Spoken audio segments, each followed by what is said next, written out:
नमस्कार, आप देख रहे हैं न्यूज़ वन इंडिया। मैं हूं आपके साथ राजेश कुमार। प्रधानमंत्री नरेंद्र मोदी ने वीडियो कॉन्फ्रेंसिंग के जरिए राज्यों के कानून मंत्री और कानून सचिवों के अखिल भारतीय सम्मेलन के उद्घाटन सत्र को संबोधित किया। इस दौरान उन्होंने कई पहलुओं पर अपनी बात रखी। प्रधानमंत्री ने कहा कि पीछे हटाने वाले औपनिवेशिक जो कानून है उनको, यानी औपनिवेशिक कानून जो है उनको हटा के उपनिवेशवाद की बेड़ियों को तोड़ना हमारे लिए जरूरी है, तभी भारत सही मायनों में प्रगति कर सकता है। उनकी परिभाषा में टेक्निकल शब्दों का उपयोग करते हुए उसकी विस्तृत व्याख्या करना, और दूसरा उस भाषा में कानून को लिखना और जो लोक भाषा में लिखना, उस देश के सामान्य मानवी को समझ आए उस रूप में लिखना, मूल कानून के स्पिरिट को ध्यान में रखते हुए लिखना। इसलिए कानून बनाते समय हमारा फोकस होना चाहिए कि गरीब से गरीब भी नए बनने वाले कानून को अच्छी तरह समझ पाए। इस दिशा में देश कई बड़े प्रयास भी कर रहा है। किसी भी नागरिक के लिए कानून की भाषा बाधा न बने, हर राज्य इसके लिए भी काम करे। इसके लिए हमें लॉजिस्टिक्स और इंफ्रास्ट्रक्चर का सपोर्ट भी चाहिए होगा, और युवाओं के लिए मातृभाषा में एकेडमिक इकोसिस्टम भी बनाना होगा। लॉ से जुड़े कोर्सेज मातृभाषा में हो, हमारे कानून सहज सरल भाषा में लिखे जाएं, हाई कोर्ट्स और सुप्रीम कोर्ट के महत्वपूर्ण केसेस की डिजिटल लाइब्रेरी स्थानीय भाषा में हो। इसके लिए हमें काम करना होगा। इससे सामान्य मानवी में कानून को लेकर जानकारी भी बढ़ेगी और भारी भरकम कानूनी शब्दों का डर भी कम होगा। कानून की परिभाषा में केंद्रीय गृह मंत्री अमित शाह हिमाचल प्रदेश के सिरमौर पहुंचे, जहां पे विधानसभा चुनाव का शंखनाद किया, और सिरमौर के सतोन में हाटी आभार रैली में अमित शाह ने बीजेपी की चुनावी कैंपेन का अनावरण किया और कहा कि यह वीरों की धरती है। प्रधानमंत्री मोदी कहते हैं कि हिमाचल मेरा है, मैंने हिमाचल के लिए काम किया है। वहीं कांग्रेस पर निशाना साधते हुए कहा कि कांग्रेस का काम सिर्फ आग लगाना है। कि देश के लिए, देश की सुरक्षा को अंजाम देने वाली हमारी जो फौज है, उसमें अनुपात में अगर किसी एक राज्य से सबसे ज्यादा फौजी जाते हैं तो मेरी हिमाचल की माताएं अपने बच्चों को यहाँ पर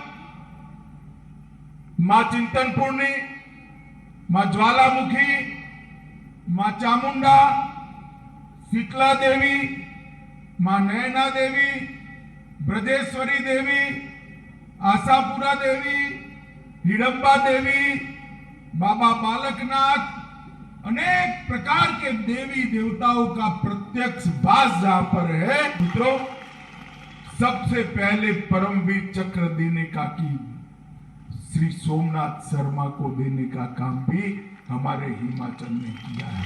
नरेंद्र मोदी जी ने एक निर्णय कर गिरिपाल क्षेत्र के हाटी समुदाय को 55 वर्ष के संघर्ष को एक झटके में समाप्त कर दिया।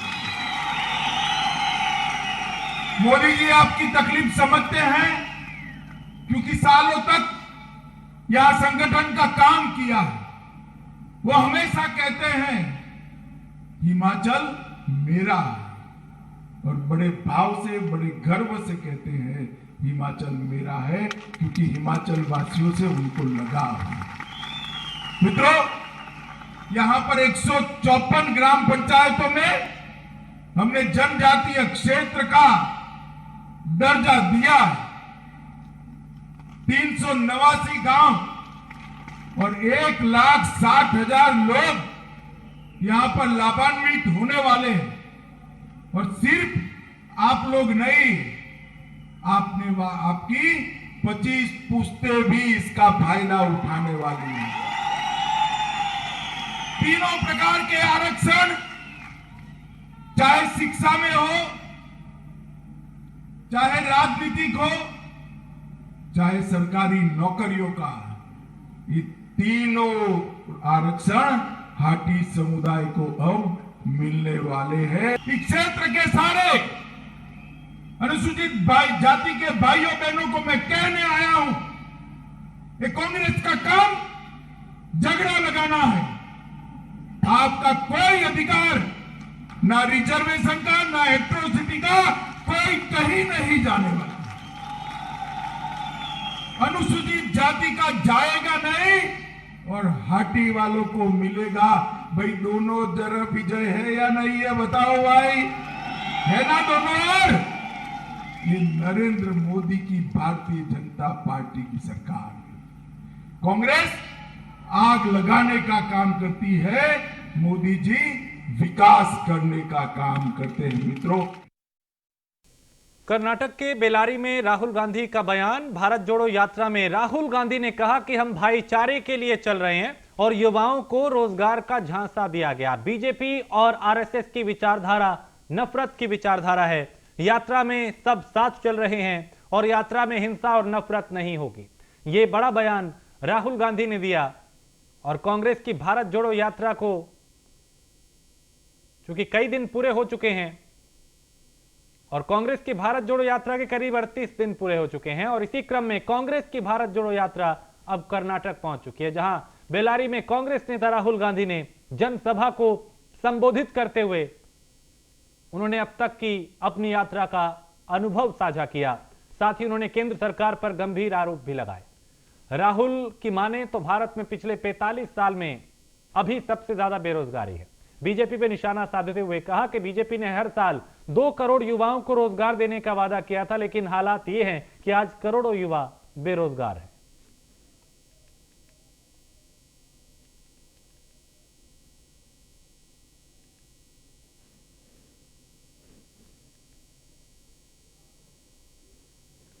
तो कर्नाटक सारे युवाओं से मिला हूं, कॉलेज में यूनिवर्सिटी में पढ़ाई कर रहे हैं, स्कूल में पढ़ाई कर रहे हैं और मैं उनसे पूछता हूं क्या करना चाहते हो, पढ़ाई कर रहे हो, क्यों कर रहे हो, बाद में क्या करोगे। कोई मुझे कहता है सॉफ्टवेयर इंजीनियर बनूंगा, कोई कहता है लॉयर बनूंगा, डॉक्टर बनूंगा, कोई बच्ची कहती है मैं पुलिस फोर्सेस में काम करना चाहती हूं। उसके बाद मैं उनसे पूछता हूं क्या तुम्हें लगता है, तुम्हें भरोसा है कि कॉलेज के बाद, स्कूल के बाद तुम्हें नौकरी मिलेगी। जवाब मिलता है भरोसा नहीं है, हमें नहीं लगता कि हमें नौकरी मिलेगी। आज हिंदुस्तान में 45 साल से सबसे ज्यादा बेरोजगारी है। प्रधानमंत्री ने कहा था हर साल 2 करोड़ युवाओं को रोजगार दूंगा। कहां गए 2 करोड़ रोजगार। और अमृतसर से सांसद गुरजीत सिंह औजला ने श्री गुरु रामदास जी अंतर्राष्ट्रीय हवाई अड्डे पे एयरपोर्ट के डायरेक्टर और समूह अधिकारियों के साथ बैठक की। बैठक के बाद उन्होंने बताया कि अमृतसर में G20 सम्मेलन होने जा रहा है, जिसके लिए आज विशेष तौर पे बैठक की गई और बैठक में कुछ नई उड़ान शुरू करने और कोरोना काल में बंद हुई उड़ानों को फिर से शुरू करने पर चर्चा की गई। मीटिंग है श्री गुरु रामदास जी इंटरनेशनल एयरपोर्ट ਅੰਮ੍ਰਿਤਸਰ ਵਿਖੇ ਸਾਡੇ ਡਾਇਰੈਕਟਰ ਵਿਪਨ ਜੀ ਔਰ ਸਮੂਹ ਇੱਥੋਂ ਦੀਆਂ ਜਿੰਨੇ ਵੀ ਹੈਡਸ ਨੇ ਡਿਪਾਰਟਮੈਂਟ ਤੇ ਅਲੱਗ-ਅਲੱਗ ਦੇ ਉਹਨਾਂ ਦੇ ਨਾਲ ਮੀਟਿੰਗ ਕੀਤੀ ਗਈ ਹੈ ਔਰ ਇਸ ਮੀਟਿੰਗ ਦੇ ਵਿੱਚ ਰਿਵਿਊ ਕੀਤਾ ਗਿਆ 에ਅਰਪੋਰਟ ਨੂੰ ਲੈ ਕੇ, ਕਿਉਂਕਿ G20 ਜਿਹੜਾ ਇੱਥੇ ਹੋਣ ਜਾ ਰਿਹਾ ਉਹਦੇ ਸਬੰਧ ਦੇ ਵਿੱਚ ਤਾਂ ਕਿ ਕੋਈ ਕਮੀ ਪੇਸ਼ੀ ਇੱਥੇ ਨਾ ਰਹੇ। ਉਹਦੇ ਨਾਲ ਦੀ ਨਾਲ क्योंकि विंटर सीजन शुरू होने वाला है और काफ़ी फ्लाइट्स जड़ियाँ ने नवियाँ इत्थों शुरू होने जा रही ने और कुछ जड़ियाँ करोना करके बंद हुई सी उन्होंने बारे रिव्यू किया कि फ्लाइट्स का की स्टेटस है और किवें वो अगे वध रही ने। दिल्ली के मुख्यमंत्री अरविंद केजरीवाल और पंजाब के मुख्यमंत्री भगवंत मान विधायक नरेंद्र कौर बारज के शादी रिसेप्शन में शामिल होने संगरूर पहुंचे। हाल ही में विधायक नरेंद्र कौर भारत की शादी मनदीप सिंह के साथ हुई थी और शादी के रिसेप्शन में राज्यसभा सांसद राघव चड्ढा भी मौजूद रहे।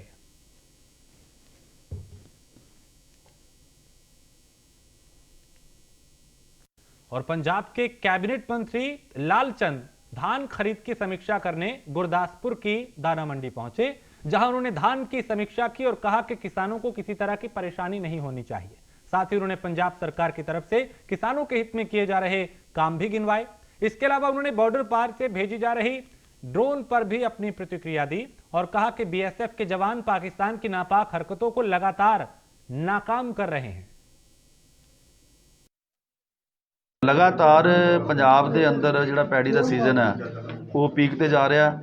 ਵੱਡੀ ਗਿਣਤੀ 'ਚ ਕਿਸਾਨ ਮੰਡੀ 'ਚ ਆਪਣੀ ਜਿਣਸ ਲੈ ਕੇ ਆ ਰਹੇ। ਹਰ ਰੋਜ਼ ਨਵੀਆਂ ਖੁਸ਼ਖਬਰੀਆਂ ਪੰਜਾਬ ਦੀਆਂ ਮੰਡੀਆਂ 'ਚੋਂ ਪ੍ਰੋਕਿਉਰਮੈਂਟ ਨੂੰ ਲੈ ਕੇ ਆ ਰਹੀਆਂ ਨੇ। ਸੋ ਲਗਭਗ ਪੰਜਾਬ ਦੇ ਅੰਦਰ ਇਸ ਵੇਲੇ ਤੱਕ 18.5 ਲੱਖ ਜਿਹੜਾ ਮੀਟ੍ਰਿਕ ਟਨ ਆਪਣਾ ਝੋਨਾ ਉਹ ਮੰਡੀਆਂ 'ਚ ਆ ਚੁੱਕੀ ਹੈ। ਔਰ ਖੁਸ਼ੀ ਇਸ ਗੱਲ ਦੀ ਹੈ कि 17.5 लाख के करीब पंजाब दी मंडियां दे विचों किसान दी जिनस खरीद। मुंबई के अंधेरीपुर में होने वाले विधानसभा उपचुनाव सीट के लिए शिंदे गुट को केंद्रीय चुनाव आयोग ने ढाल और तलवार चुनाव चिन्ह दिया है। शिंदे गुट के पदाधिकारियों और कार्यकर्ताओं ने पुणे आनंद उत्सव मनाया और एक दूसरे को मिठाई खिला के खुशी जाहिर की।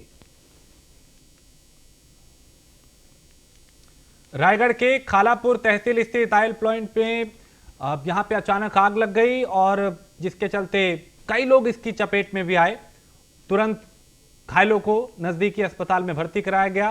दमकल विभाग को सूचना दी गई और दमकल विभाग की टीम जब यहां पहुंची तो काफी मशक्कत के बाद आग पर काबू पाया गया।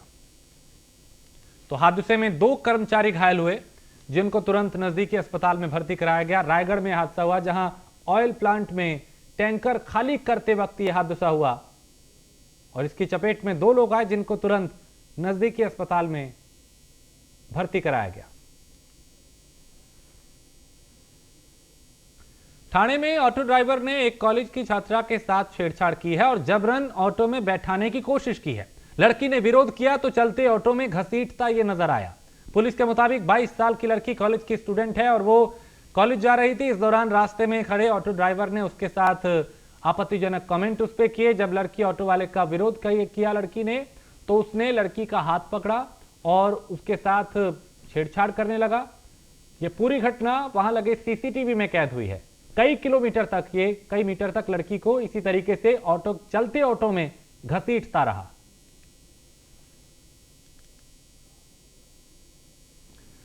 अमूल कंपनी ने आज से दूध के रेट और बढ़ा दिए हैं और कंपनी ने दूध की कीमत में 2 रुपए प्रति लीटर का इजाफा किया है। नई कीमतें लागू होने के बाद अब अमूल दूध 63 रुपए प्रति लीटर हो गया है।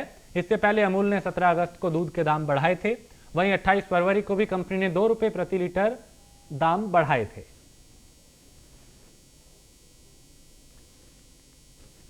और ये सिर्फ अब अमूल तक था, लेकिन अब जानकारी यह भी है कि मदर डेयरी ने भी 2 रुपए प्रति लीटर इजाफा किया है। यानी महंगाई का एक और झटका आम आदमी को, चूंकि दूध हर घर में जाता है, हर घर की जरूरत, और उसी दूध पे लगातार इसकी जो कीमत है वो बढ़ रही है। पहले अमूल ने बढ़ाई, अब मदर डेयरी ने भी बढ़ा दी है।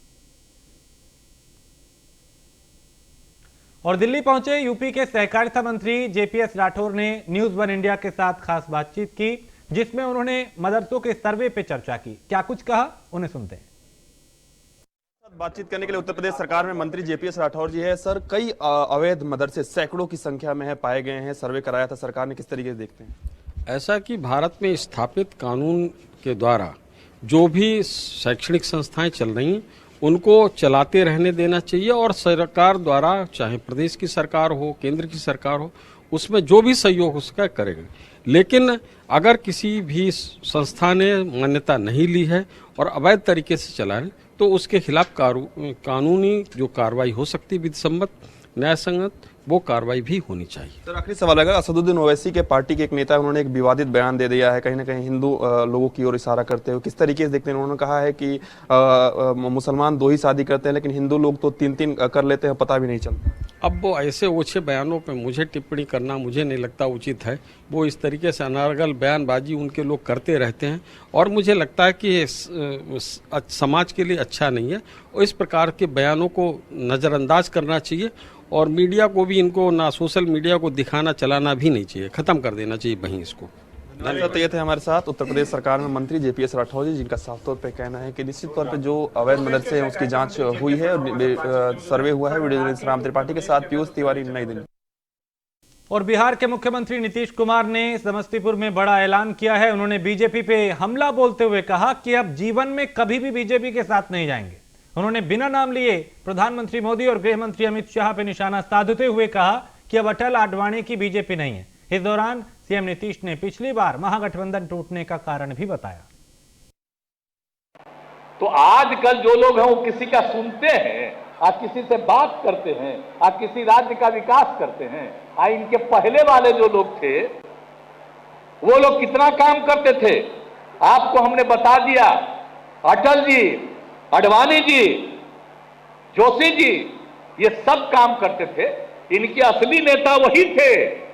पहले अध्यक्ष, दूसरे अध्यक्ष, तीसरे अध्यक्ष सब वही थे। तो उनके ऊपर तो कुछ था नहीं लालू जी का। और अब फिर जब हम लोग एक साथ हुए तब फिर केस कर रहा। अब आप समझ लीजिए कि किस तरह का काम करते रहते हैं ये सब लोग। बिहार के उप मुख्यमंत्री तेजस्वी यादव ने नालंदा मेडिकल कॉलेज का निरीक्षण किया। इसके बाद वहां अव्यवस्था देखकर तेजस्वी भड़क उठे। फिर एक्शन लेते हुए उन्होंने अधीक्षक डॉक्टर विनोद कुमार सिंह को तत्काल प्रभाव से निलंबित कर दिया। लेकिन तेजस्वी यादव के फैसले पर इंडियन मेडिकल एसोसिएशन ने नाराजगी व्यक्त की है और आपात बैठक बुलाई। इंडियन मेडिकल एसोसिएशन राज्य के मुख्यमंत्री नीतीश कुमार को भी इस निलंबन को लेकर पत्र लिखेगा और इस कार्रवाई का विरोध करेगा। तो तेजस्वी यादव ने बिना कारण बताओ नोटिस जारी किए बिना एक्शन लिया है। उनका कहना है कि मेरे ऊपर की गई कार्रवाई गलत है। अगर बिहार सरकार मेरी बात नहीं सुनेगी तो मैं कोर्ट का सहारा भी लूंगा।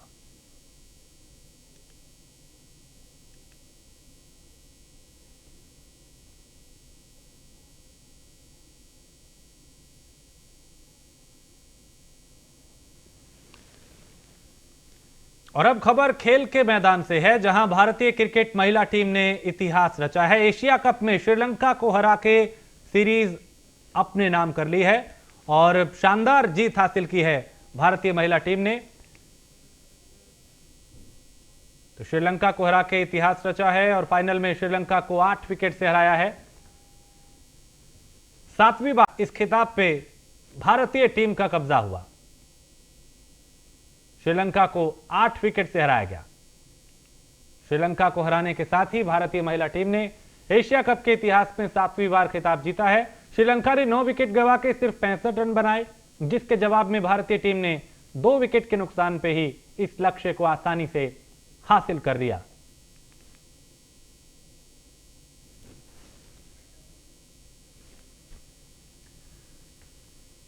और इसी के साथ इस बुलेटिन में फिलहाल इतना ही। देश प्रदेश की बाकी खबरों के लिए आप देखते रहिए न्यूज़ 1 इंडिया।